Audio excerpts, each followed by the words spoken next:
Galerinha, olha nós aqui de volta para mais uma maratona, que é a resolução completa das questões de química da prova do Enem ano 2017. E eu sempre gosto das frases motivacionais. Atenção, transcreva no espaço apropriado do seu cartão resposta com a sua caligrafia usual, considerando as letras maiúsculas e minúsculas a seguinte frase: relê as folhas que já foram lidas. Profundo, marcante, penetrante. Tá? Mas nosso objetivo aqui não é português, não é interpretação de texto, apesar de algumas questões exigirem, importante, né? É uma das capacidades que o aluno tem que ter, que é a capacidade de interpretação, mas vamos específico para as questões de Química do Enem, ano 2017. Vamos lá? Questão 91. Um fato corriqueiro ao se cozinhar arroz é o derramamento de parte da água do cozimento sobre a chama azul do fogo, mudando-a para uma chama amarela. Essa mudança de cor pode suscitar interpretações diversas, relacionadas às substâncias presentes na água de cozimento, além do sal de cozinha. Nela se encontram carboidratos, proteínas e sais minerais. Ou seja, o enunciado está te sugerindo o quê? Que quando esparrama aquela água do arroz, a mudança na cor da chama.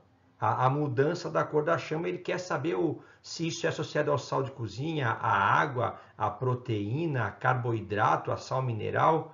O que acontece? Isso é muito comum em matéria do primeiro ano. Vou fazer um átomo aqui, tá? Então, deixa eu pegar aqui, vamos mudar a cor de canetinha aqui, tá aqui. Vou fazer a região do núcleo e vamos fazer então o quê? Um átomo com duas camadas, tá? Um átomo com duas camadas. Então eu vou ter esse elétron aqui, da camada K, ele vai receber calor, no caso a chama, e ele vai ser excitado. O que acontece com o elétron quando ele é excitado? Ele faz o chamado salto quântico. Ele salta de uma camada interna para uma camada mais externa. Mas depois ele vai retornar para a sua camada de origem. Ao retornar para a sua camada de origem, ele vai eliminar esse excesso de energia absorvida sob a forma de fóton, sob a forma de luz. Então, dependendo da quantidade de energia absorvida, eu vou ter a emissão de um quantum, de um fóton de características diferentes, ou seja, de colorações diferentes. E a gente sabe que essa é uma propriedade específica que acontece muito com os metais. Então, essa coloração amarelada se deve a essa excitação dos elétrons do átomo do sódio. É ele. Tanto que existia, não sei se ainda existe, uma lâmpada de iluminação externa, de iluminação pública, que era uma lâmpada de sódio, que a coloração que ela dava é uma coloração extremamente amarelada. Se você pegar uma costela, fogo de chão, e bater aquela carne com excesso de sal grosso, quando aquele sal cai sobre o braseiro, você vai perceber uma intensificação da coloração amarela da chama.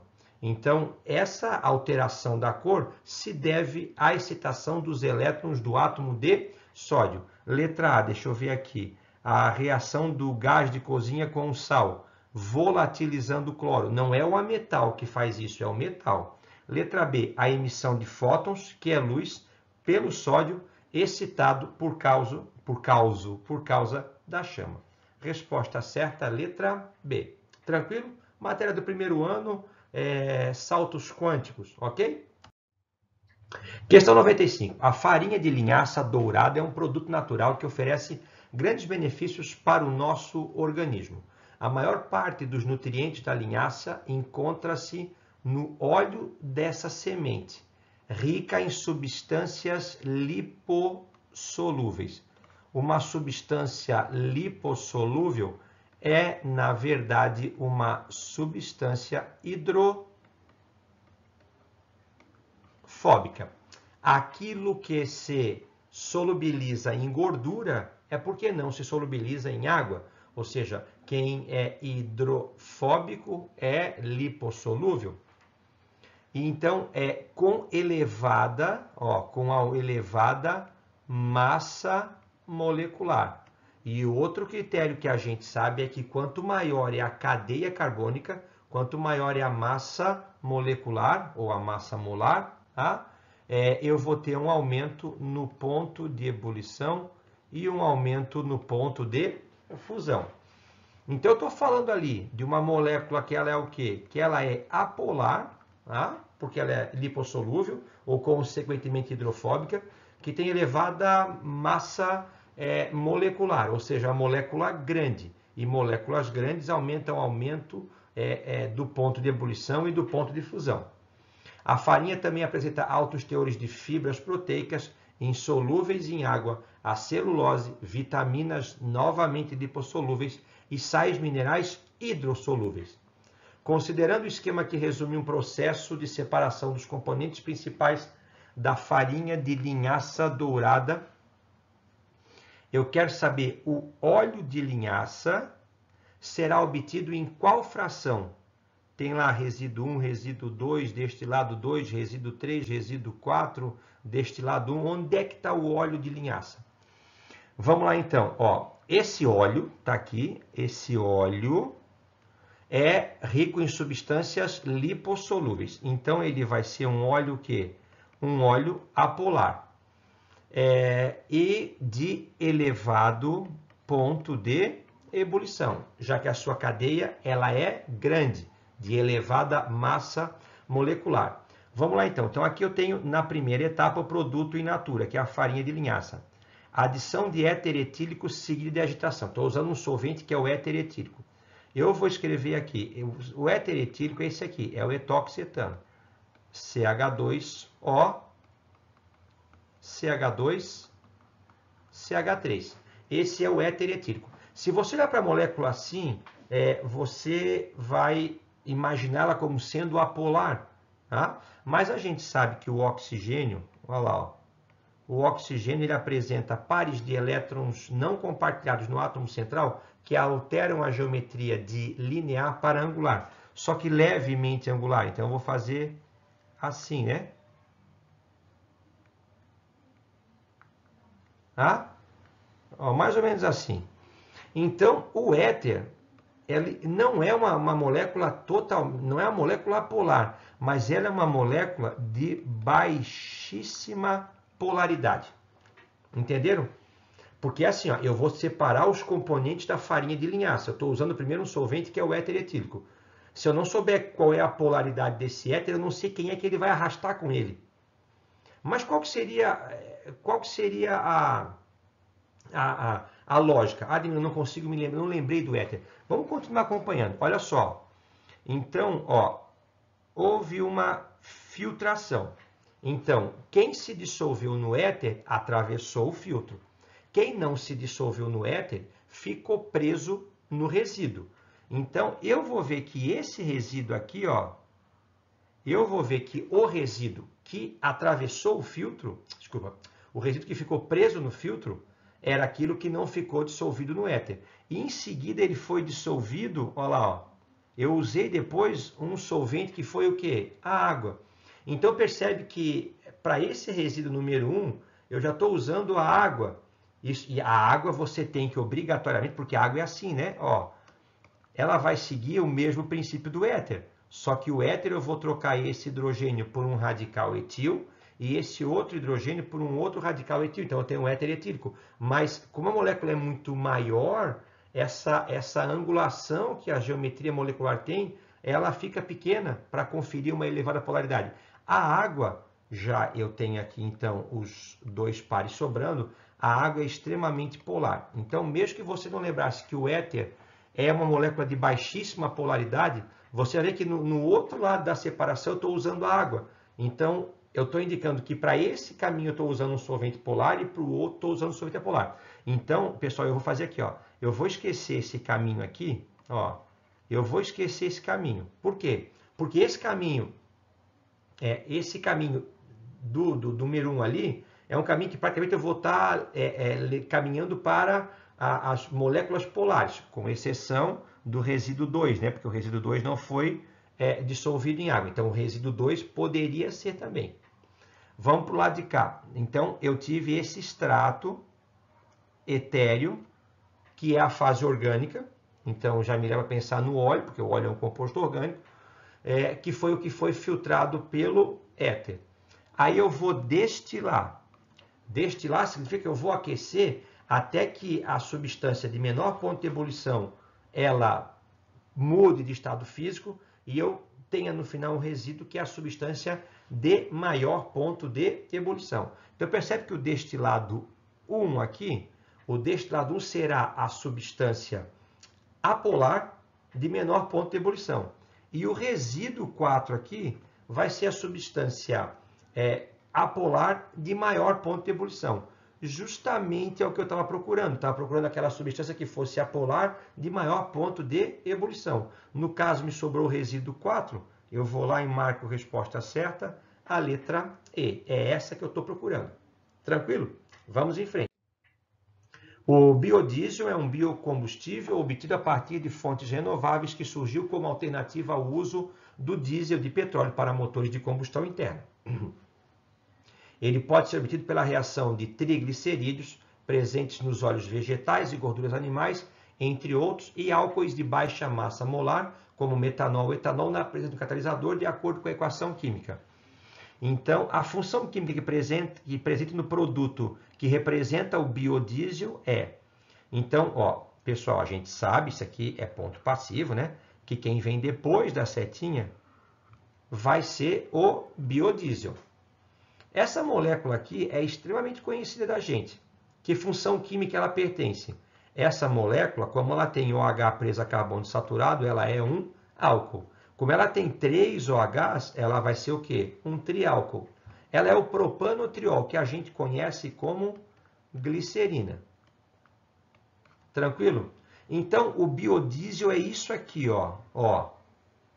Isso aqui. Eu tenho 3 moléculas de biodiesel, porque ela foi originada de um triglicerídeo. O triglicerídeo é um triéster de ácido graxo, tá? Com a glicerina como o componente alcoólico desse triéster. Mas se eu pegar essas 3 moléculas aqui, é que elas vão ser o biodiesel. Se você perceber, ela tem assim, ó, ela tem um radical, ela tem o oxigênio, aí ela tem o C-O, que é a carbonila, e ela vai ter um outro radical R1. No caso aqui seria o radical metil, né? Então, essa função que apresenta o C-O aqui, entre 2 carbonos, tá? Essa função aqui eu vou ter o quê? Eu vou ter, quimicamente, uma função conhecida como éster. Fechou? Então, eu tenho 3 moléculas de ésteres que vieram da reação de um triéster, que é o triglicerídeo original. Mas, quimicamente, é fácil de reconhecer. Eu identifico a função éster. Tranquilo? Identificação de funções orgânicas é um ponto passivo para qualquer tipo de prova ou vestibular que envolva química orgânica. Vamos lá. 97. As centrífugas são equipamentos utilizados em laboratórios, clínicas e indústrias. Seu funcionamento faz o uso de aceleração centrífuga, obtida, centrífuga de rotação, pela rotação de um recipiente e serve para separar sólidos em suspensão em líquidos ou líquidos misturados entre si. Então, eu vou pegar aqui assim, ó, vamos pegar azulzinho para vocês entenderem. Então, eu vou pegar aqui um tubo de ensaio, tá? Vou pegar um tubo de ensaio e vou colocar o meu sangue e vou centrifugar o meu sangue. Então, eu vou centrifugar o meu sangue, eu vou ver que eu vou ter, por exemplo, uma fase bem escura no fundo do tubo de ensaio. Aí eu vou ter uma fasezinha pequenininha, amarela, clarinha, assim, intermediária. E eu vou ter uma fase maior, que é uma fase praticamente líquida. Ó, esse aqui seria o meu sangue, tá? Então, percebe que ele foi centrifugado e eu acabei separando ele em partes, né? Então, eu tenho aqui a parte vermelha do meu sangue, as hemácias, e aqui eu tenho o plasma, que é a parte líquida, e aqui eu tenho os elementos figurados ali, leucócitos e assim por diante.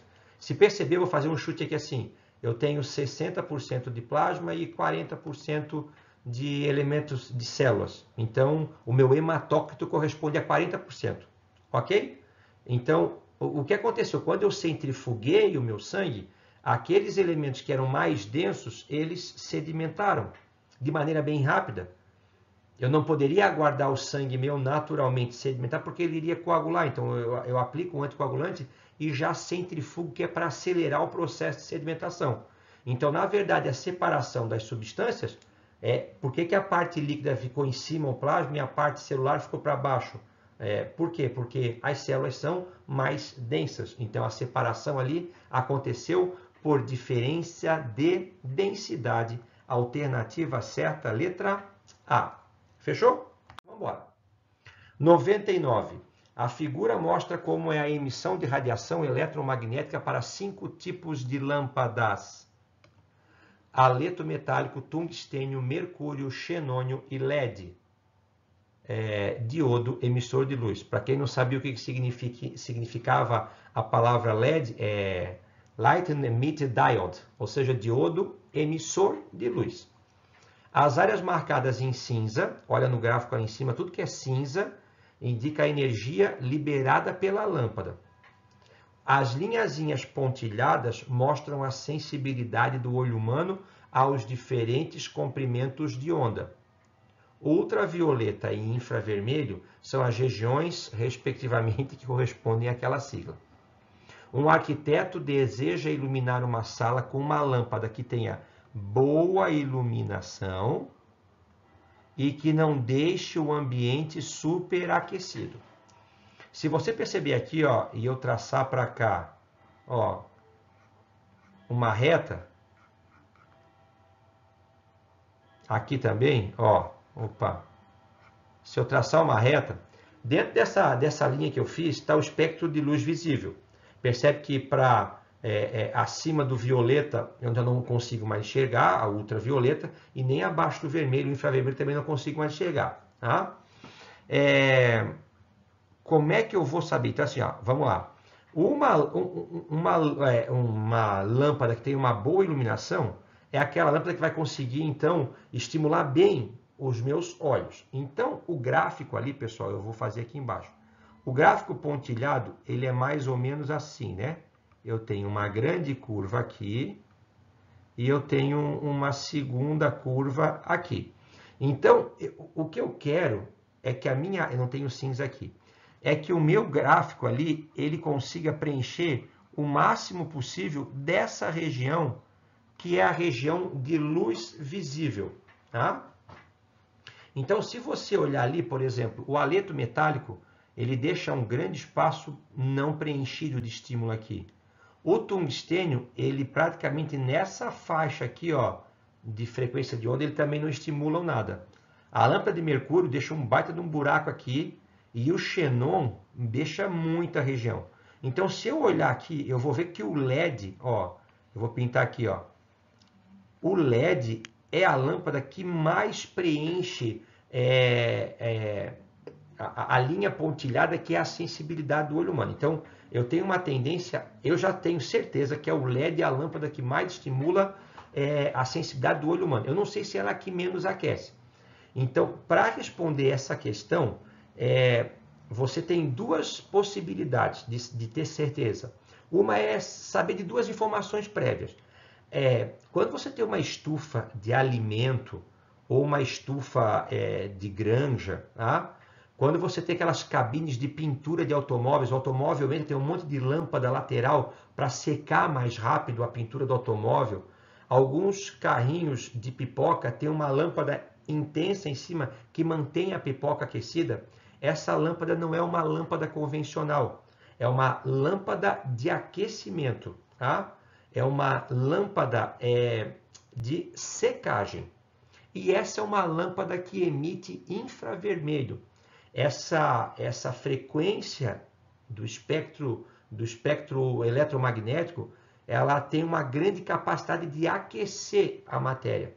Então, essas lâmpadas de infravermelho são lâmpadas que esquentam muito e não são lâmpadas de iluminação. Tanto que quando você compra uma lâmpada dessa, vai na 1001 comprar uma lâmpada dessa, tá lá assim, ó, lâmpada de infravermelho, do lado lâmpada de secagem. Então, todo mundo que estiver bem aqui, olha só, na região do infravermelho, olha a lâmpada de xenon, olha a lâmpada de tungstênio. São lâmpadas que emitem grande quantidade de radiação na frequência, na intensidade, do comprimento de onda do infravermelho. Então são lâmpadas que esquentam muito. Ademir, eu não sabia.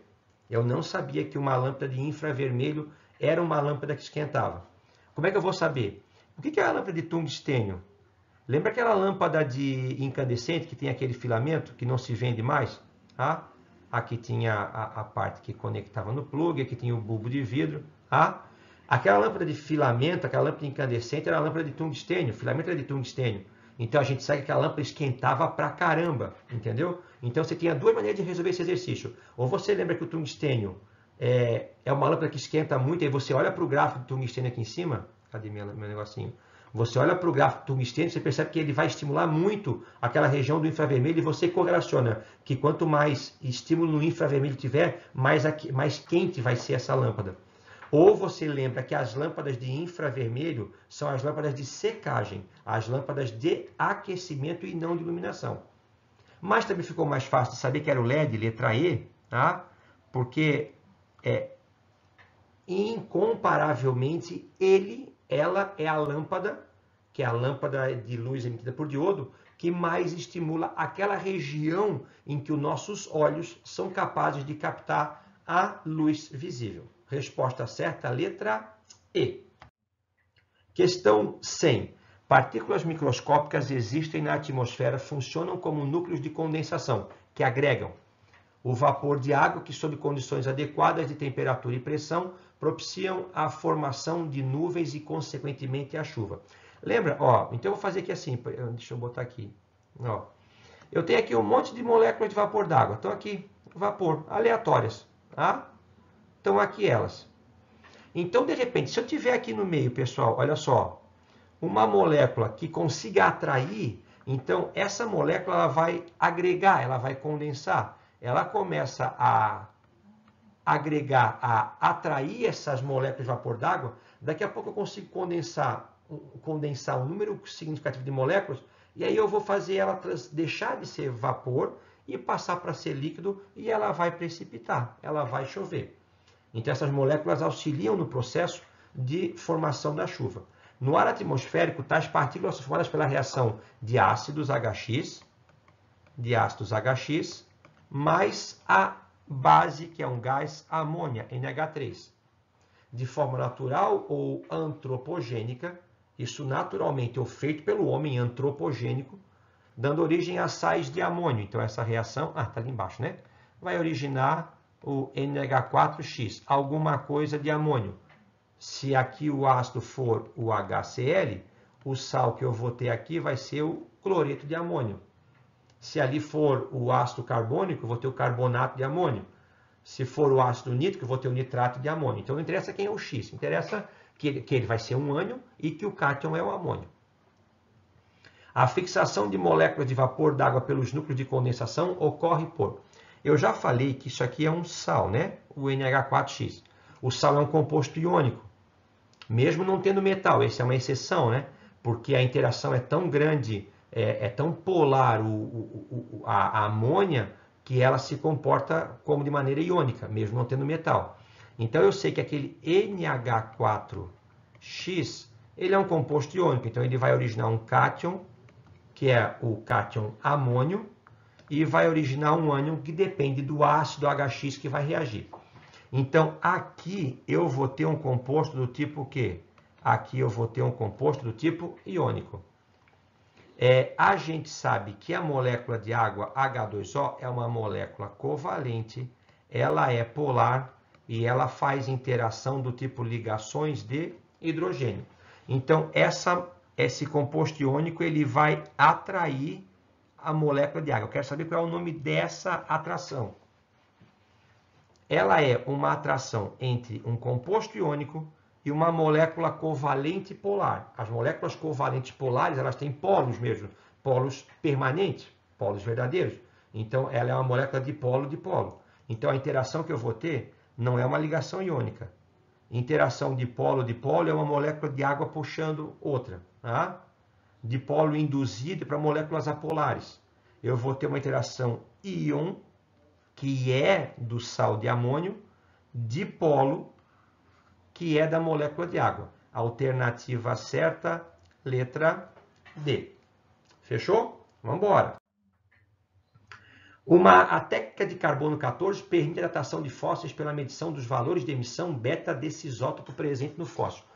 Para um ser em vida, o máximo são 15 emissões beta para cada minuto, para cada grama de massa corporal do animal, né? Então, o animal emite 15 emissões beta por minuto por grama. Após a morte, a quantidade de carbono 14 se reduz pela metade a cerca de... Então, aqui eu vou ter o famoso tempo de meia-vida, que para o carbono 14 ele vale 5.730, ou seja, então,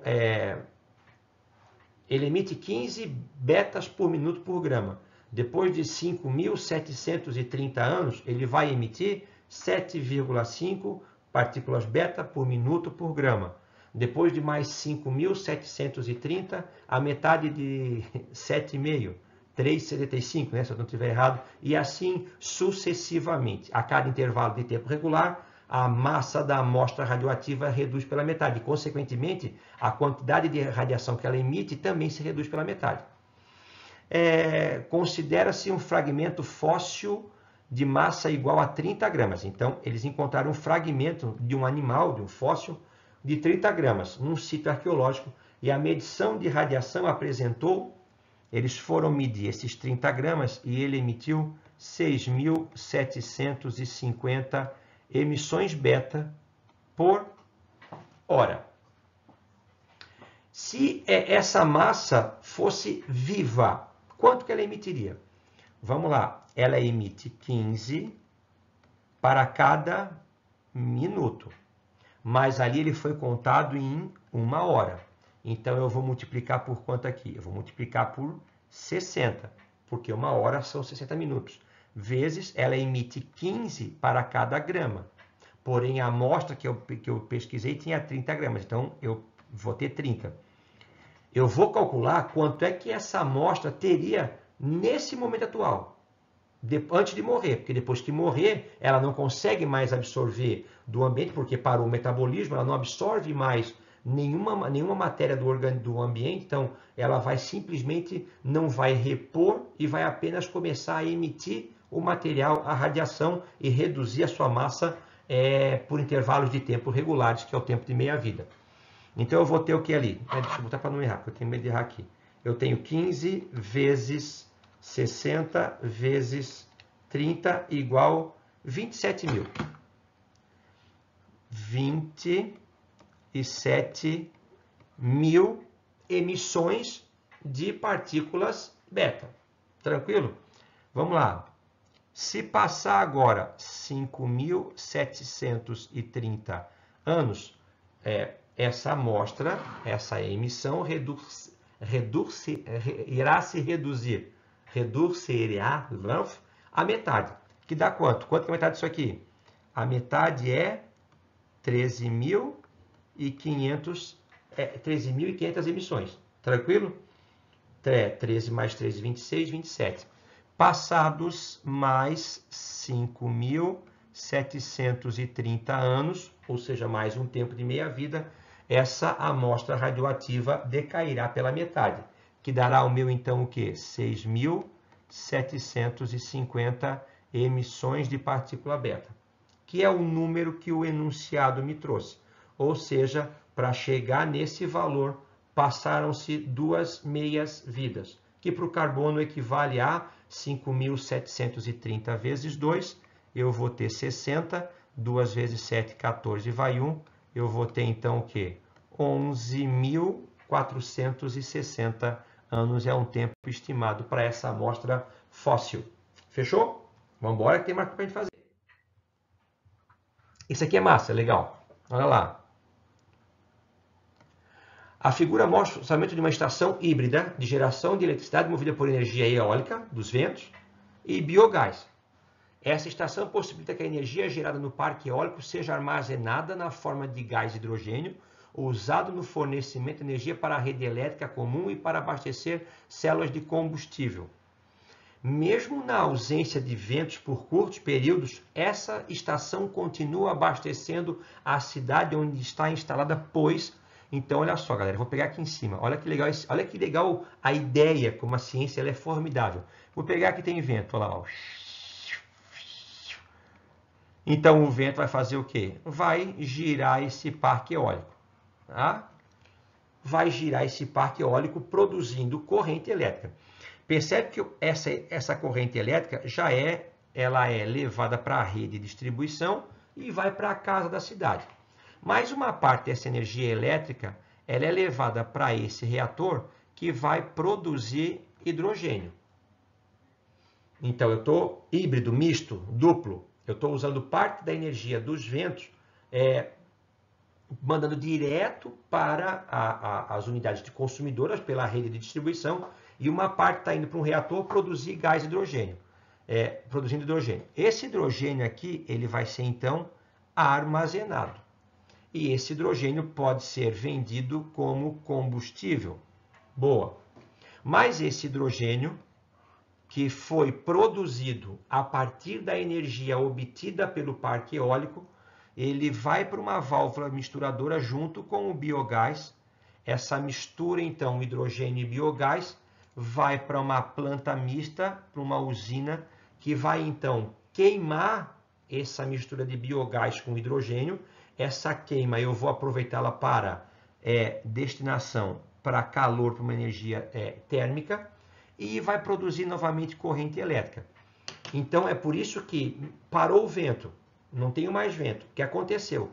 Aquele hidrogênio que foi produzido enquanto se tinha vento, ele vai para o misturador que mistura esse hidrogênio produzido pela energia elétrica obtida a partir do parque eólico, misturado com o biogás, que é o gás metano dessa massa em decomposição orgânica. Os dois misturam e vai para uma usina, no caso termoelétrica. Ela vai queimar essa mistura biogás e hidrogênio e vai gerar calor, que vai aquecer uma caldeira, que vai fazer a água ferver, que vai girar uma turbina, que vai produzir corrente elétrica similar àquele giro que era causado pelo vento, agora foi causado pelo vapor d'água aquecido pela queima desse material. Por isso que ela pode funcionar mesmo quando o parque eólico parar de funcionar, porque ele foi híbrido, ele foi misto, ele foi compensando. Então, isso tudo que eu falei está em qual alternativa? Vamos dar uma olhadinha ali. Letra A. A planta mista de geração de energia realiza a eletrólise para enviar a energia à rede elétrica de distribuição. Não foi pela eletrólise, não foi pela eletrólise. Tá? Essa eletrólise eu posso obter o hidrogênio que depois é queimado junto com o biogás. Letra B, o hidrogênio produzido e armazenado é utilizado na combustão como biogás para gerar calor e eletricidade. Ótima! Show de bola! Pô, híbrido, é tendência do futuro. Tá? A gente começar a se desapegar dos combustíveis fósseis e pensar cada vez mais em fontes renováveis de energia. Show de bola! Sigamos em frente. Questão 104. Eletrólise. Matéria do segundo ano do ensino médio. Ele não é espontâneo, de grande importância para a indústria química. Uma das suas aplicações é a obtenção do gás cloro e do hidróxido de sódio a partir de uma solução de cloreto de sódio.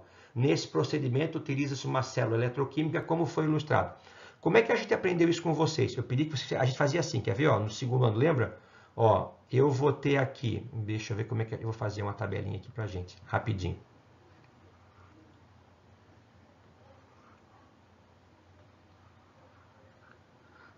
Vamos fazer aqui uma tabela rapidinha, tá? A gente escrevia aqui assim, cátodo, e a gente escrevia aqui assim, ânodo. Lembra? Escrevia cátodo e escrevia ânodo. Aqui a gente escrevia os íons e aqui a gente escrevia prioridade. Tranquilo? Então, essa é uma eletrólise, o enunciado fala, é uma eletrólise aquosa. Tá lá, ó, solução aquosa de NaCl. Então, como é uma eletrólise aquosa, eu vou ter o NaCl e eu vou ter a água. Lembra que na eletrólise, como é o processo inverso à pilha, o cátodo é o eletrodo negativo e o ânodo é o eletrodo positivo. Tanto que está aqui, né? Olha lá, ó, ânodo, e está aparecendo positivo, E aqui está aparecendo cátodo e negativo, dentro do que a gente trabalha. O que a água faz com NaCl? Ela dissocia, então ela separa Na+, e Cl-, e a água sofre um processo de autoionização em H+, e OH-. Então, a gente sabe que para o cátodo migram os cátions. Então, no caso dessa eletrólise aquosa, eu vou ter aqui o Na+, e o H+. Tranquilo? E para o ânodo vai migrar quem? Para o ânodo vai migrar o Cl- e o OH-. Aí você precisa lembrar da prioridade de descarga. Então, por exemplo, aqui para o cátodo, aqui, ó, que é o, desculpa, para o cátodo, que é o eletrodo negativo, vai migrar o H+ e vai migrar o Na+. Aqui vai migrar o Cl- e vai migrar o OH-. Quem ganha? Quem reage primeiro? Então você vai lembrar o quê? Que o H+, está aqui, ó. O H+, ele vai ganhar, ele tem prioridade para descarregar antes dos metais alcalinos e metais alcalinos terrosos. Família 1A e 2A. Então, quem tem prioridade aqui é o H+. O OH- ele vai ganhar de todos os ânions oxigenados e do fluoreto, que é o F-. Então, o OH- ele vai ganhar, por exemplo, do sulfato, ele vai ganhar, por exemplo, do nitrato, NO3-, ele vai ganhar do carbonato, ele vai ganhar desses ânions que têm oxigênio e do fluoreto, que não é o caso. Então, quem ganha aqui é o quê? É o Cl-.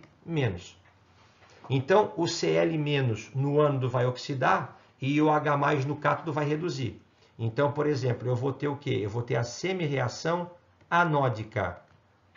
No ânodo foi o Cl- que ganhou. Então, eu coloco um 2 aqui, ele vai virar o quê? Cl2 mais 2 elétrons, já que está perdendo elétron oxidando. A semi-reação catódica vai ser o H+. Eu vou botar um 2 aqui porque ele vai receber 2 elétrons e vai virar gás hidrogênio, ou hidrogênio molecular. Quem que perdeu? Ademir, perdeu o Na+, e perdeu o OH-. Se eu juntar os dois, dá o quê? Soda cáustica. Localiza para mim essa galera. Vamos lá, então. Onde é que está o Cl2? Ah, está aqui, Ademir, ó. Eu estou vendo que o Cl2 ele está sendo produzido no cátodo. No ânodo, desculpa. Eita, desculpa confundir. Tá? Ele está sendo produzido no ânodo, que é o eletrodo positivo. Cuida, essa confusão, a gente faz isso com pilha e eletrólise, de trocar o polo. Não pode fazer isso. Tá? Aqui embaixo eu tenho um dreno para uma solução aquosa alcalina. Uma solução aquosa básica é a soda cáustica. E quem é esse produto secundário aqui? Eu já localizei a soda cáustica, eu já localizei o gás cloro. Falta localizar quem então? O gás hidrogênio, que vai ser reduzido no eletrodo negativo, que é o cátodo. Tranquilo? Então, essa substância, esse produto secundário ali, é o hidrogênio molecular, letra D. Vamos? Respira. Dá um cansaço, né? O ácido acetil salicílico, AS, a aspirina, melhoral infantil, de massa molar igual a 180 gramas. Então, eu vou colocar aqui, ó. Me ajuda, né? Então, aqui, ó. A massa molar disso aqui tudo é 180 gramas.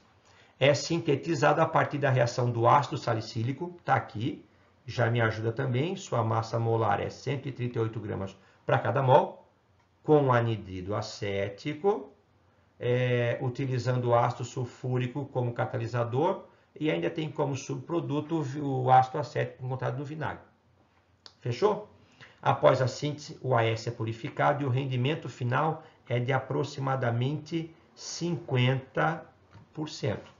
Então, de tudo que eu coloco no começo, eu vou conseguir, de produto mesmo purificado, no final, metade do que eu tinha no começo, ou do que eu tinha capacidade de produzir. Devido às suas propriedades farmacológicas, antitérmico, para tirar a febre, analgésico, para tirar a dor, anti-inflamatório, para reduzir o processo inflamatório, que gera calor e dor, entendeu? Ele é antitérmico e antitérmico e analgésico pela sua ação anti-inflamatória. Então, se eu pegar e der uma lambada no meu braço, puta que pariu, eita, deu uma lambada. Como é que eu vou saber que eu tive uma lesão tecidual? Como é que o organismo me dá uma noção, Ademir, pô, tu machucasse? Dor. Porque eu rompi uma série de membranas celulares, extravasou um conteúdo, e aí os mediadores químicos vão me dar, ó, ei, aconteceu alguma coisa errada, tá? Então a dor é um dos sinais da inflamação. Eu preciso reparar aquela região que eu machuquei, que eu lesionei. Então eu vou fazer com que chegue mais sangue lá, porque é no sangue que estão as células de defesa e as células para reparar. E os nutrientes para isso tudo funcionar. Então eu preciso de mais soldado, de mais construtor e de mais combustível. Então eu preciso aumentar o volume de sangue na área, o que torna a região hiperemiada, mais vermelha. Por isso que eu levei uma lambada, vai ficar vermelho. Como vai chegar mais volume sanguíneo e de líquidos, vai ficar inchado. E como chega mais sangue e o sangue é vermelho, fica avermelhado. E como aumenta o fluxo sanguíneo e o nosso sangue é quente, fica mais quente. Entendeu? Então são os sinais clássicos da inflamação. O aumento de volume, a vermelhidão, o aumento que é o inchaço,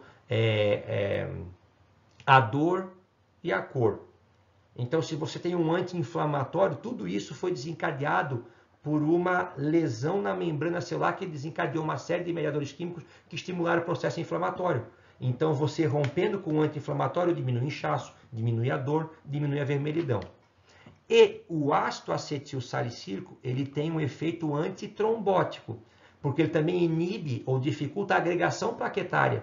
Então, muitas pessoas que tiveram, por exemplo, um infarto, tiveram um AVC isquêmico, ou seja, o sangue teve dificuldade em circular, eles tomam o AS para afinar o sangue. Na verdade, o sangue não fica mais fino, é que ele fica com mais dificuldade de fazer os trombos ou os êmbolos, que são agregações plaquetárias que causam aquele sangue coagulado que vai interromper o fluxo sanguíneo no interior do vaso. Tranquilo? Então, o AAS, o ácido acetilsalicílico, é um medicamento na forma de comprimido, na qual são empregados uma massa de 500 miligramas. Então, cada comprimido tem 500 miligramas. Uma indústria farmacêutica quer fazer 900 mil comprimidos. Qual é a massa de ácido salicílico que deve ser empregada? Vamos lá, então. Cada comprimidinho tem 500 miligramas. Tá? Ele quer a resposta em quilo, né? 500 miligramas. Eu quero fazer 900 mil comprimidos. Então, eu preciso de quantos miligramas? Quantos que eu vou produzir no final lá, tá? Então, eu vou montar essa matéria de zero aqui. Eu vou ter 1, 2, 3, 1, 2, 3. É isso? 9 é 55. Então, 1, 2, 3, 4, 5, 6, 7.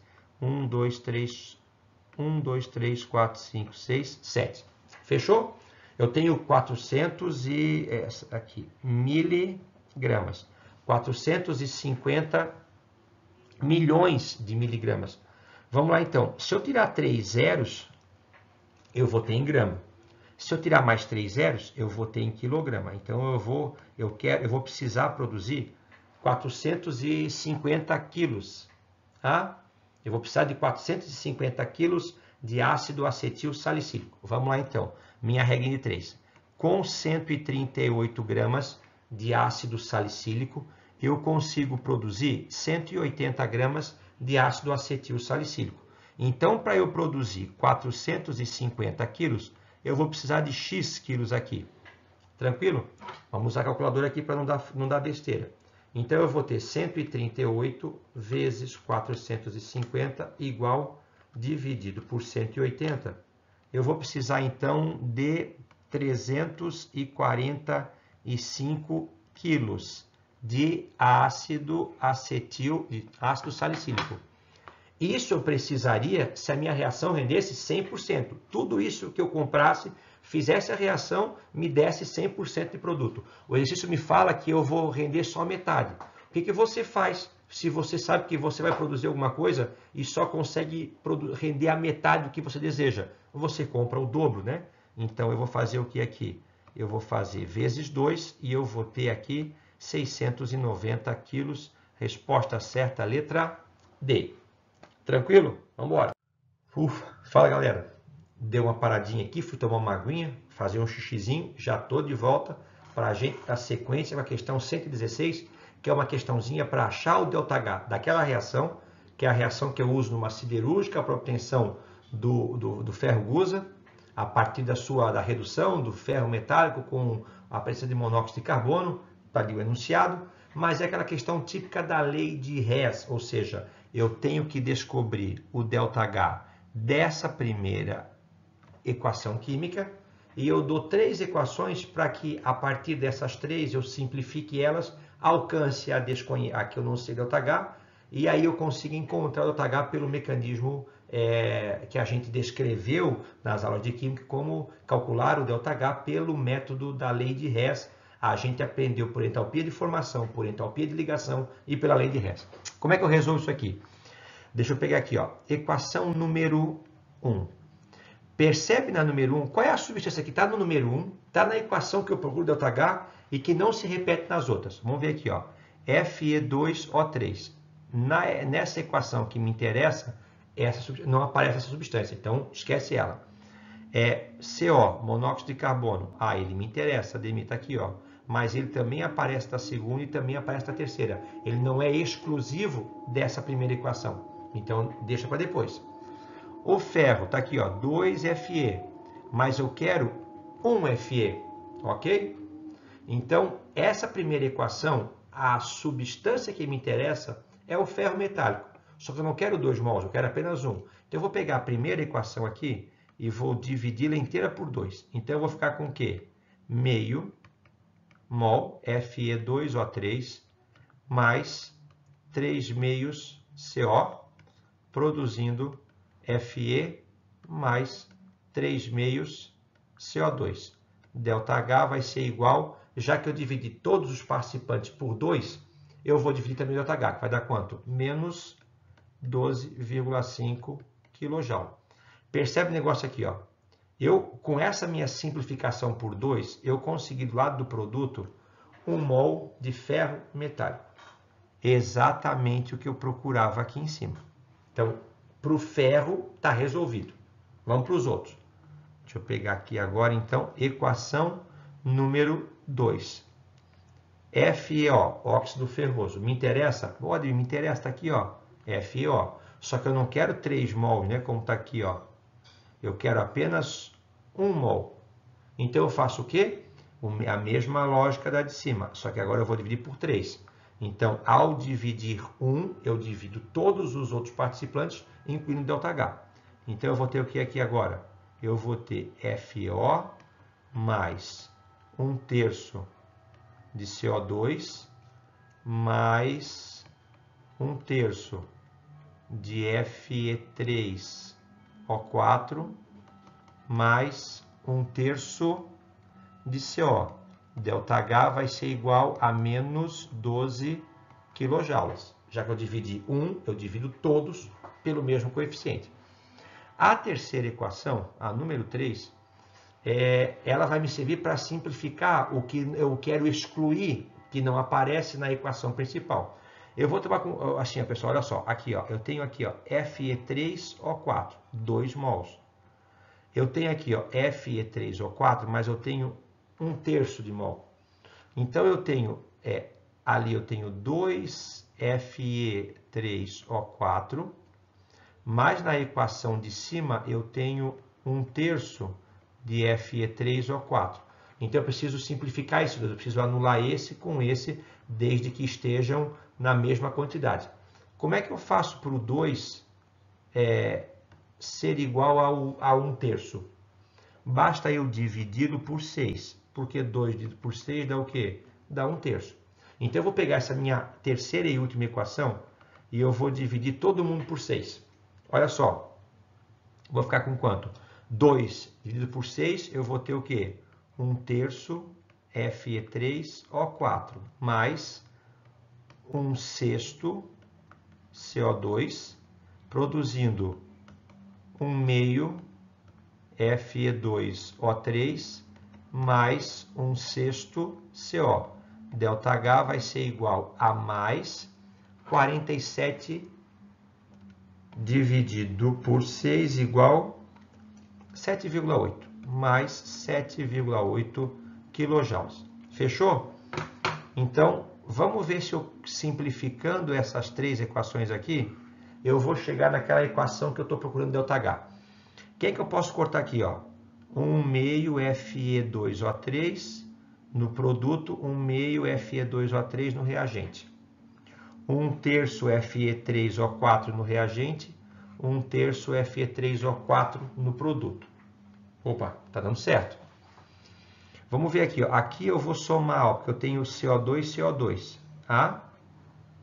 CO2 mais CO2, quanto que é 1 terço mais 1 sexto? Está aqui em cima. Quanto que é 1 terço mais 1 sexto? Eu vou conservar o denominador. Então, 6 dividido por 3 dá 2, 2 vezes 1 dá 2. 6 por 6 dá 1, vezes 1 dá 1. Vai dar o quê? Vai dar 3 sextos. O famoso 1 meio. Então, aqui eu vou ter 0,5 mol de CO2.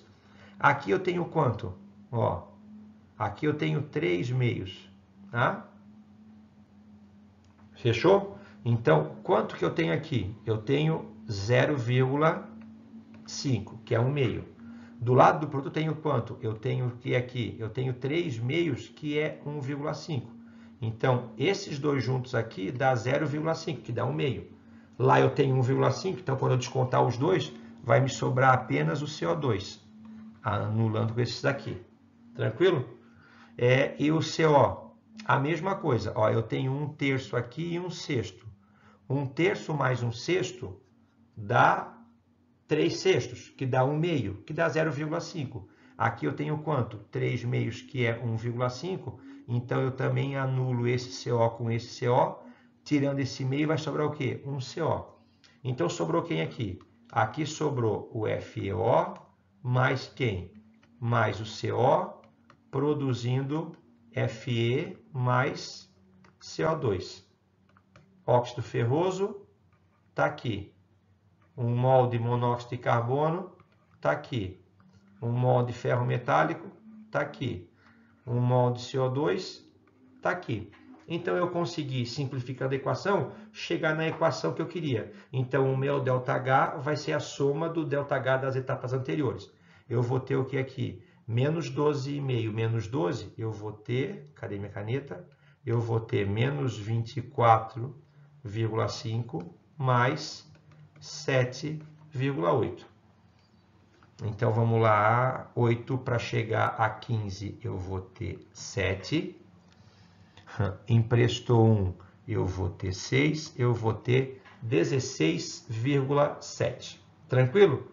Então, o valor mais aproximado vai ser letra B, menos, né? Menos exotérmica, menos 16,7 kJ, o famoso mais próximo de 17. Tranquilo?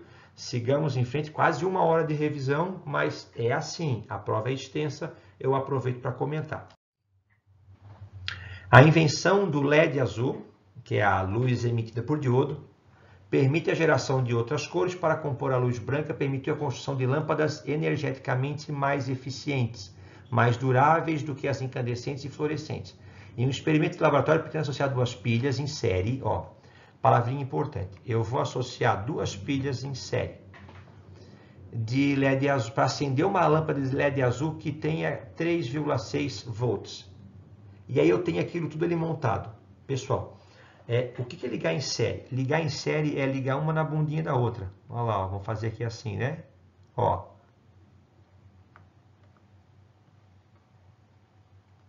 Polo negativo, positivo, negativo, positivo. Tranquilo? Então, ligar em série é ligar o positivo no negativo. O positivo no negativo, ó. Então, aqui, pessoal, aqui, ó, aqui eu tenho uma pilha, aqui eu tenho uma pilha, aqui eu tenho outra pilha e aqui eu tenho outra pilha. Então, ali eu tenho 4 células galvânicas, 4 células voltaicas, tá? Então, o tracinho menor corresponde ao polo negativo, maior ao positivo, negativo, positivo, negativo, positivo, negativo, positivo. Então, se essa pilha tem 1,5 volt e essa pilha é igual tem 1,5 volt e as duas são ligadas em série, eu vou gerar então o quê? 3 volts. Só que eu tenho que ligar polos diferentes, né? Não, ligar em paralelo seria mais ou menos assim. Então, ó, deixa eu ver aqui assim, né? Então, se eu fizesse um circuito assim, ó, por exemplo, ó, tá vendo? Positivo, positivo, negativo, negativo. Se eu ligasse todos os positivos de um lado e todos os negativos do outro, essa minha ligação seria em paralelo. Aí eu ia manter a voltagem e somar a amperagem. Naquela minha ligação em série, eu mantenho a amperagem e somo a voltagem. Então eu quero saber, galera, de tudo isso que está aqui, ó, A, B, C, D e E, qual dessas combinações ali me geraria uma pilha capaz de acender uma lâmpada de LED de 3,6 volts? Vamos à tabelinha que vai me ajudar muito. Eu vou simplificá-la. Semi-reação de redução. Então, essa é uma tabela que indica potenciais de redução.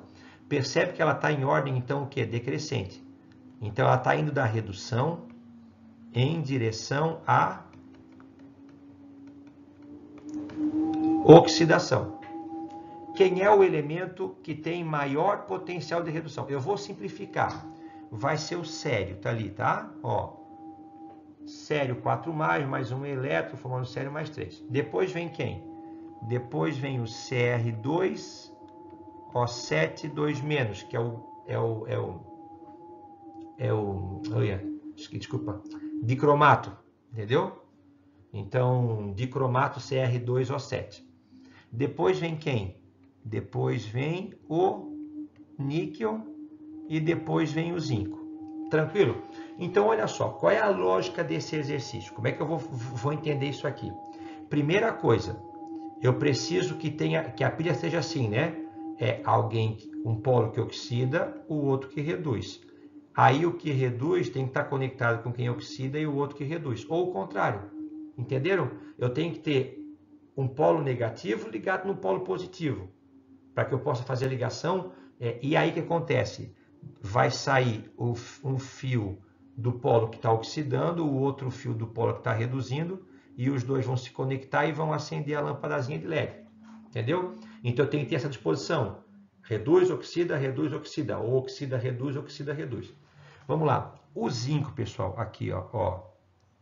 O zinco, que é o último da tabela, ele tem o menor potencial de redução de todas as 4 espécies químicas que estão na tabela. Então, se ele tem o menor potencial de redução, ele tem o maior de oxidação. Então, eu vou pegar essa minha pilha e tudo que tiver zinco, eu vou colocar um O, indicando que ele é que oxida. Tá? Aqui, ó. O, não ficou, vamos fazer bem, vamos fazer bem chamativo. Aqui, vamos ver aqui, ó. O, onde é que está o zinco? O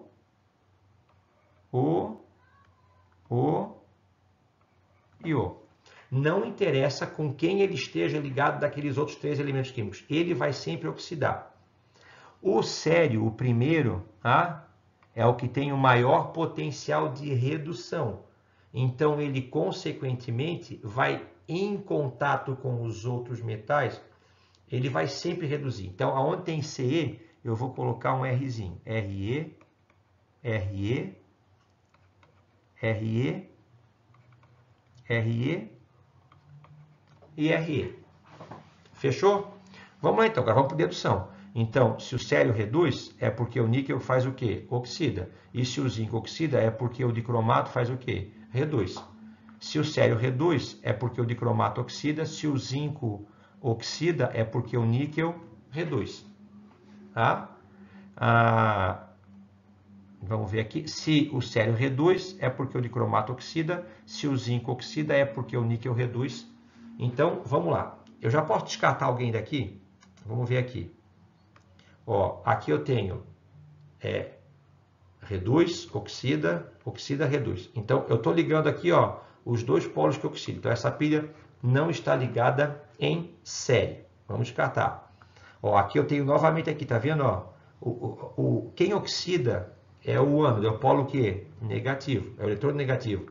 Aqui também tem. Então, ó, então era como se eu ligasse a minha LED lá nos 2 polos positivos, tá? Então essa pilha também não está ligada em série.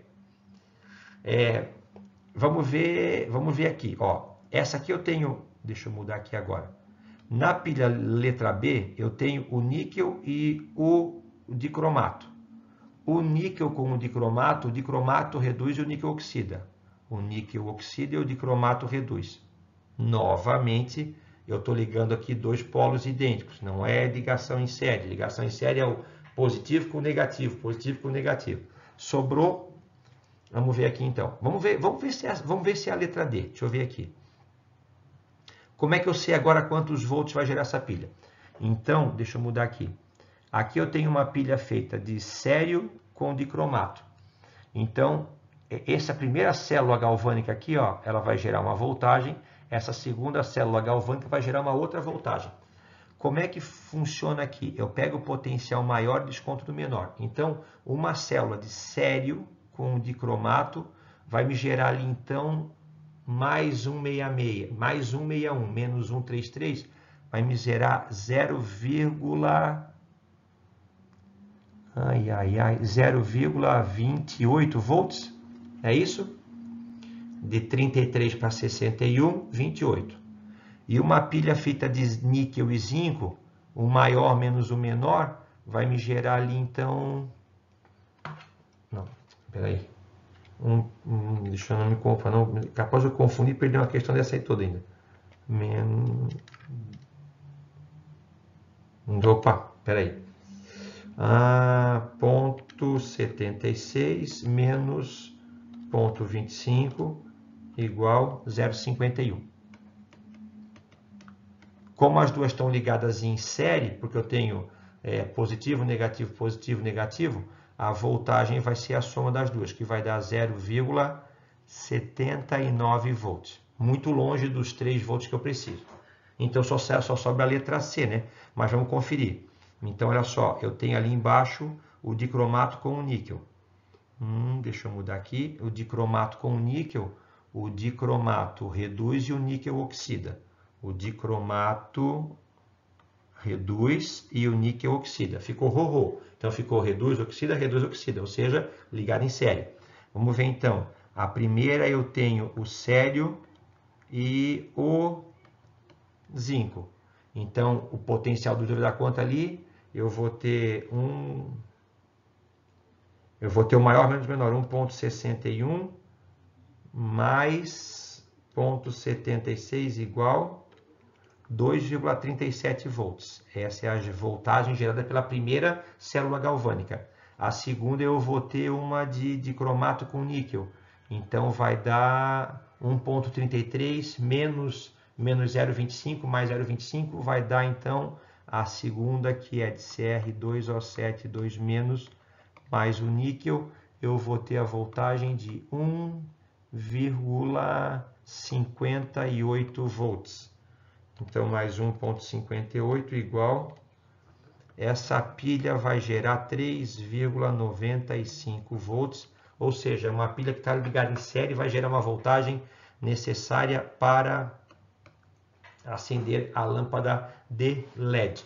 Pessoal, desculpa pelos errinhos ali de cálculo, mas nós estamos com 1h03 de aula. 1h da manhã já eu estou resolvendo, porque a gente está propondo para o unificado agora um intensivo para o Enem, e eu tive que preparar esse material, como todo o nosso ano em EAD, tudo assim muito rápido, tá? Então tem alguns errinhos básicos, eu fiz a questão antes de gravar a aula aqui, estou fazendo ela direto, então a gente acaba tendo alguns percalços, mas a resolução está aí. Essa é a pilha que me agrada, que me responde essa questão.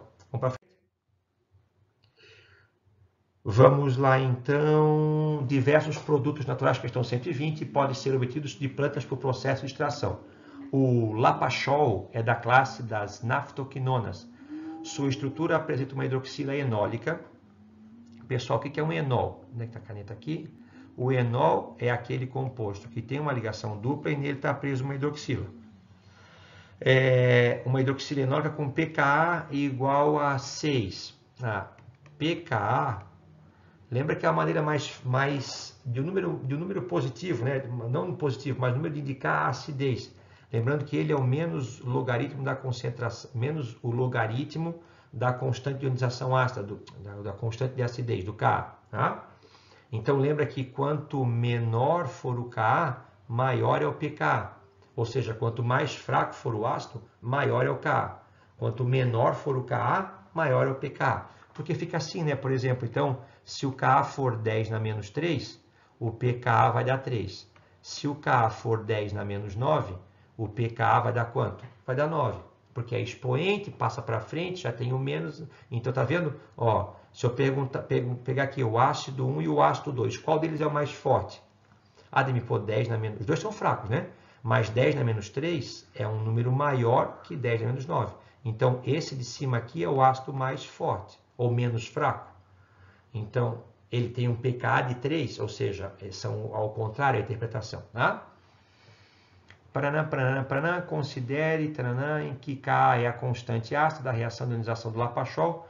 A solução que deve ser usada para a extração do Lapachol da serragem do IP com maior eficiência vai ser qual? Então, ele está me dizendo que essa hidroxila aqui, ó, que é a hidroxila enólica, ou seja, se eu colocar esse Lapachol e colocar ele em água, eu vou só copiar aquele cantinho ali, tá? Ó, o que acontece aqui? Eu vou ter, se eu botar isso aqui, eu vou ter então a reação de ionização, originando H+, que reage com água, formando hidrônio, H3O+, e assim por diante. Então, assim, ó, eu vou explicar mais simplificado, porque seria uma reação de deslocamento, de equilíbrio químico, em função de uma reação reversível. O exercício está me dizendo que essa substância ela é ácida. E ele está me perguntando que solução eu vou usar para reagir com o ácido. O que é que tem que vir na cabeça de vocês imediatamente quando eu falo, que eu pergunto quem é que vai ter reação com um ácido? Alguma substância com características o quê? Básica. Aí aqui eu posso ter uma base propriamente dita, ou eu posso ter um sal básico. Olha para as alternativas aí. Então, eu quero saber ali, pessoal, qual é a base que vai melhor reagir com essa Lapachol, que é uma substância que tem uma hidroxila enólica com característica ácida. Tem alguma base ali?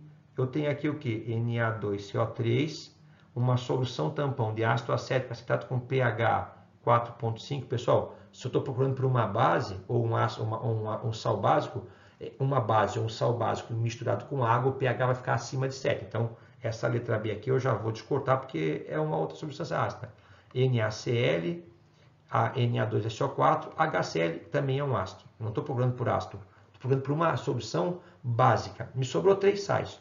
Me sobrou ali o Na2CO3, me sobrou ali o NaCl e me sobrou o Na2SO4. São 3 sais cujo cátion é sódio. Esse sódio aqui do primeiro sal, esse sódio do segundo sal e esse sódio do terceiro sal, todos eles originaram de uma base chamada hidróxido de sódio. É uma base forte. Então, pessoal, o cátion, que é o Na, vai ser oriundo do NaOH, que é uma base forte. Então, a base já é forte. Vamos ver o ácido que originou, então. Vou diferenciar aqui. O ácido aqui é o H2CO3, que é o ácido carbônico, que é um ácido fraco. Aqui o ácido que originou é o HCl, que é um ácido forte. Aqui o ácido que originou foi o H2SO4, que também é um ácido forte. Então percebe que o único sal dos 3 que eu tenho aqui, que vem de uma base forte e um ácido fraco, consequentemente vai manifestar características básicas, é o carbonato de sódio, que é o primeiro sal. Então a substância que eu vou usar para ajudar na extração do Lapachol, que tem características ácidas, é o dos apresentados na alternativa, o mais básico que eu tenho, que nesse caso é o carbonato de sódio. Tranquilo? Vamos em frente. Na Idade Média, para elaborar preparados a partir de plantas produtoras de óleos essenciais, as coletas das espécies eram realizadas ao raiar do dia. Por que não fazia à noite? Porque era escuro, né? Então faz de manhãzinha bem cedinho. Naquela época, essa prática era fundamentada misticamente pelo efeito mágico dos raios lunares, que seria anulado pela emissão dos raios solares. Então se coletava esses óleos essenciais, que são óleos voláteis, óleos que dão cheiro, que evaporam com facilidade no raiar do dia, porque os raios lunares que forneciam aquele aroma característico seriam anulados pelos raios solares. Tá? Mal eles sabiam que que os raios lunares também são raios solares, já que a Lua não tem luz própria, ela apenas reflete. É o tal do dilema do vampiro, né?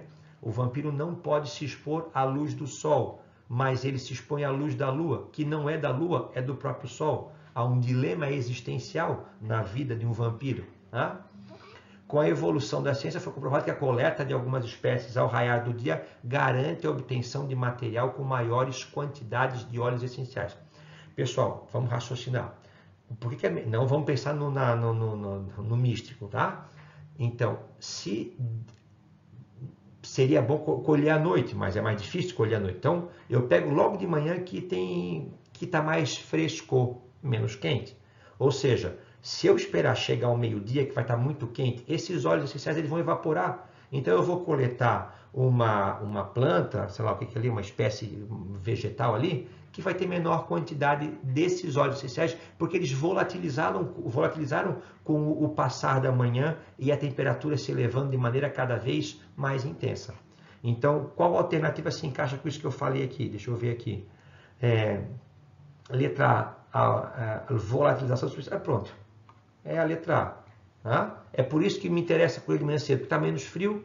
Então, os óleos essenciais que são voláteis vão evaporar com menor dificuldade. Eu vou coletar e vou conseguir depois, por extração, aí então, por arrasto, eu vou conseguir extrair depois esses óleos em laboratório e fixá-los num frasco, tá?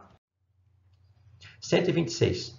Uma das estratégias para conservar alimentos é o salgamento, a adição de sal de cozinha, de cloreto de sódio, historicamente usado por tropeiros, vaqueiros, sertanejos, para conservar a carne de boi, de porco, de peixe. A carne de sol, a carne seca, que não são sinônimos, né? O charque. Por que se preserva? Por que se preserva essa carne? Pô, a gente está cansado de falar, né? Essa carne de sol, o charque, sei lá, a carne seca, é por osmose, né, pessoal? Então, o que acontece? Para a bactéria decompor, a matéria viva ali, ela precisa de água, né? Ela também é um ser vivo. Então, as bactérias não funcionam em meios hipertônicos. Elas vão sofrer também alteração na sua pressão intracelular, vão romper a membrana plasmática e assim por diante. Então, você desidrata a carne de peixe, de porco ou de boi ao salgá-la demasiadamente boa por fora. Então, ela fica uma carne seca, desidratada. Então, vamos ver aqui, letra A. O sal adicionado diminui a concentração de soluto no interior. Onde é que a caneta aqui? Peraí. Não, nada a ver. O sal destrói a membrana plasmática? Não. O sal altera a membrana plasmática? Não. Não. A grande concentração de sal no meio extracelular provoca a saída de água de dentro delas. Oh, show de bola. Definição de osmose. Passagem de água do meio menos concentrado para o mais concentrado, do hipotônico para o hipertônico, mediante a separação dos meios por uma membrana semipermeável. Tô chegando dando limite também. A ozonólise, reação utilizada para a indústria madeireira, tá ali. Ó, considere a ozonólise do 1-fenil-2-metilpropilmeno. Aqui, pessoal. Eu vou colocar ele aqui, tá? Ó, eu vou colocar aqui, então, o núcleo aromático, igual a gente faz na faculdade, quando a gente tem uma pegadinha, né? Quando a gente começa na faculdade, a gente vai lá e faz o núcleo aromático assim, ó. Ó. A gente faz ele simetricamente, opa, errei, olha lá, simetricamente faz a ligação dupla intercalada com a simples. Quando a gente está acabando, a gente faz assim, ó. Entendeu? Já saco cheio de tanto núcleo aromático que a gente desenha ao longo da faculdade.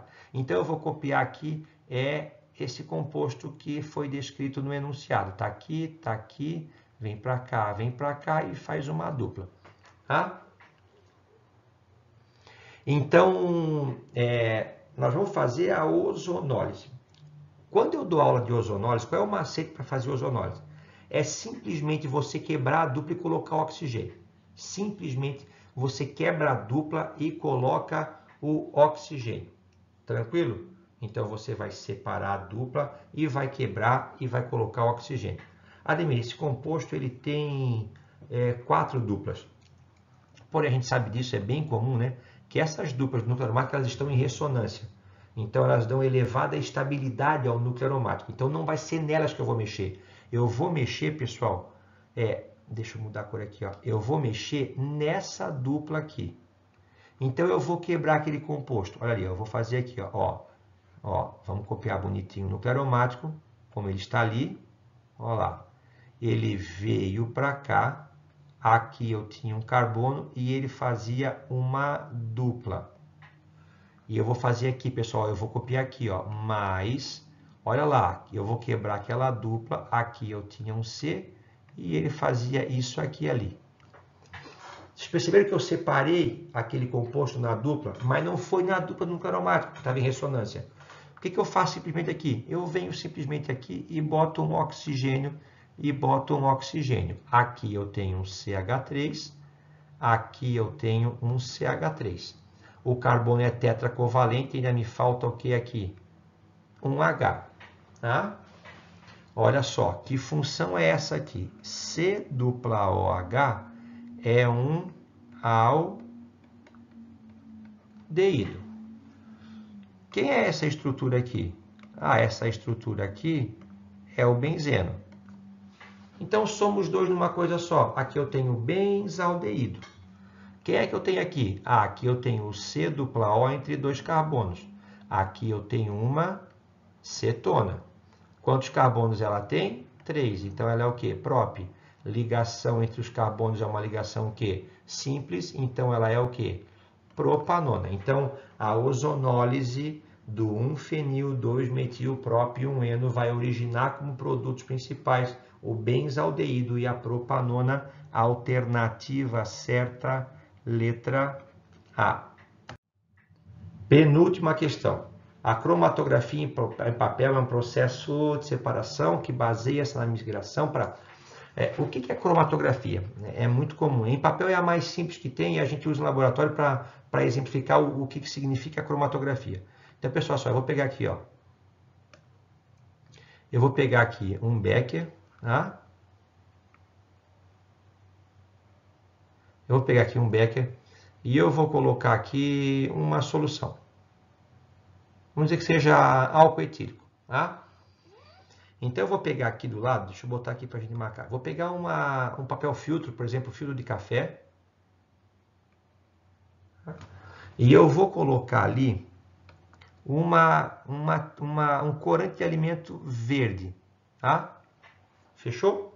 Então, eu peguei um papel filtro de café e pinguei uma gotinha de corante verde. Eu vou pegar esse papel aqui agora, ó, e vou colocá-lo aqui dentro em contato com esse fundo que eu coloquei uma solução e eu não vou encostar no verde. O que acontece com o papel, tá? Que é a celulose? Ele vai absorver o solvente que está ali embaixo e o solvente vai subir pelo papel. E ele vai subir e vai encontrar aquela gota, que ela é verde. A gente sabe que verde é uma cor secundária, né? O verde é feito pela união de quem? Do azul com o amarelo. Então, tu vai perceber o seguinte aqui, ó. Eu vou perceber, por exemplo, que vai começar a borrar aqui, opa, ó, que vai começar a borrar aqui e vai fazer assim, ó, tá? Um aqui e vou fazer, isso aqui não é bem assim na coloração, e vai fazer assim, ó. Tu vai ver que vai borrando e eles vão se separando. Então, cromatografia é um método de separação. Então, o que acontece? Eu estou vendo ali que o amarelo teve mais dificuldade em subir do que o azul. O azul conseguiu, junto com o solvente, ele foi arrastado junto de maneira mais fácil. O que significa isso? Significa que o azul, então, ele tem mais interação com o solvente e que o amarelo tem mais interação com a fita de filtro. Então, ele queria subir, mas como ele interagia por forças intermoleculares mais fortes com o papel, que é celulose, ele teve dificuldade em se arrastar. Então, eu consegui separar os dois. Isso é cromatografia. Nesse caso, uma cromatografia em papel, que é um método de separação que se baseia na migração diferencial dos componentes de uma mistura entre duas fases immiscíveis. Os componentes da amostra são separados entre a fase estacionária e a fase móvel em movimento no papel. A fase estacionária consiste em celulose. Então, esse papelão aqui, ele é feito do quê? Ele é feito de celulose. Tá? Pergunto para vocês, o que é a celulose? Ademir, eu sei que a celulose é muito simples, é um polímero da glicose. E a glicose é isso aqui, né? Ó, 1, 2, 3, 4, 5, 6. Vou botar aqui C dupla O H, um aldeído. Desculpa. E aqui, cada carbono depois, eu vou ter uma hidroxila. Tá? Tá aqui, e aí completa com hidrogênio. Tá? Então, a celulose é um polímero da glicose. E a glicose, isso aí, o que já me chama o quê, pessoal? Atenção aqui. Ponte de ligação de hidrogênio, ligação de hidrogênio, ligação de hidrogênio, ligação de hidrogênio, ligação de hidrogênio. Ou seja, quem vai se atrair pela glicose são aquelas moléculas que forem polares e especialmente aquelas que fizerem ligação de hidrogênio. Vai ser atraída pela fase estacionária. Tá? Tá ali, ó. A fase estacionária consiste de celulose praticamente pura. Então, pessoal, no caso seria esse amarelinho aqui, ó. O amarelinho foi o que teve mais dificuldade de subir. Então, ele foi mais atraído pela fase estacionária, que é a parada, que é a celulose, e não pelo solvente, que foi a fase que migrou. Tá? Os componentes são capazes de formar interações intermoleculares mais fortes com a fase... Uma mistura de hexano, que é um hidrocarboneto, com acetona. Hexano é um hidrocarboneto, ele é apolar. E a acetona, ela é uma molécula de baixa polaridade. Então, o que foi colocado aqui dentro, pessoal, ó, cadê minha canetinha? O que foi colocado aqui dentro foi o hexano, que é apolar, com a acetona, que é a propanona, que é de baixa polaridade. Então, a fase estacionária, o papel, a celulose, ela tinha componentes dele, polímeros da glicose, que é a molécula polar. O líquido que foi colocado no fundo são dois solventes praticamente apolares. Tá? Então, quem se arrastar mais para cima, mais apolar vai ser. Quem ficar mais baixo, mais retido, que interage mais com a faixa, mais polar vai ser. Considere que o extrato contém as substâncias licopeno, alfa-caroteno, gama-caroteno, capsorubina, alfa-criptoxantina. A substância presente na mistura que migra mais lentamente. Quem migra mais lentamente, nesse meu caso aqui, vai ser o amarelo. O amarelo foi o que migrou mais devagarzinho e o outro migrou bem mais rápido. Se ele migrou mais lento, é porque ele tem mais atração pela celulose. E a gente sabe que a celulose é um polímero da glicose. E a glicose, ela é o quê? Polar e faz interações do tipo hidrogênio. Então, olha só, o licopeno, tá aqui, vamos lá aqui, ó, licopeno, hidrocarboneto apolar, não tem interação com a fase, ou pouca interação com a fase estacionária. Alfa-caroteno, apolar, adeus. Gama-caroteno, hidrocarboneto, apolar, adeus. Capsorubina, OH, C dupla O, OH. Esses pontos que eu marquei são pontos de interação com a celulose, que é um polímero da glicose, que é cheia de OH também. A alfa-criptoxantina, apenas uma hidroxila. Pergunto para vocês, qual delas vai ter mais interação, então, com a celulose? Mas como é que eu vou saber, Ademir? Como é que eu vou saber que a celulose era um polímero da glicose que é polar? Pessoal, ele fala o quê? Olha lá, migração, olha lá, migração diferencial de componentes em duas fases immiscíveis. Tá vendo? Então já vai te ajudar, porque também cromatografia é um método laboratorial para graduação. Então, se você sabe que aquele solvente é apolar e ele leu o enunciado, você subentende que a fase estacionária seria polar. A mais polar de tudo isso que está ali é a capsorubina, que dá a alternativa letra D. Vamos para a última? 1h24 já. No ar que respiramos existem os chamados gases inertes. Trazem curiosos nomes que significam o novo, o oculto, o inativo, e de fato são de tal modo inertes, tão satisfeitos com a sua condição, que não interferem em nenhuma reação química, não se combinam com nenhum outro elemento e justamente por esse motivo ficaram sem ser observados durante séculos. Só em 1962, um químico, depois de longos e engenhosos esforços, conseguiu forçar o estrangeiro, o xenônio, a combinar-se fugazmente com o flúor ávido e vivaz. E a façanha pareceu tão extraordinária que lhe foi conferido o Prêmio Nobel. Qual propriedade do flúor justifica a escolha como reagente no processo mencionado? Pessoal, mencionado tudo que envolve o flúor, porque eu fui ontem no Clube Brasileiro e só comi Pizza Hut. Essa é a escala de eletronegatividade, o que me faz avaliar que o flúor é o elemento mais eletronegativo, o que torna ele tão reativo que permite até ativar ou reagir com gases nobres. Então, a sua elevada eletronegatividade é o fenômeno importante que confere a ele essa sua avidez, vivacidade. Pessoal, 1h e 25 minutos. Eu sei que é muita coisa, mas eu deixo disponível de maneira gratuita e aberta a todos aqueles que tiverem interesse de, com a resolução das questões do Enem, aprender um pouco mais sobre química. Muito obrigado pela atenção e se você conseguiu assistir até o final dessa aula, você está mais do que parabéns, você está de super parabéns. Grande abraço, professor Ademir, até a próxima videoaula.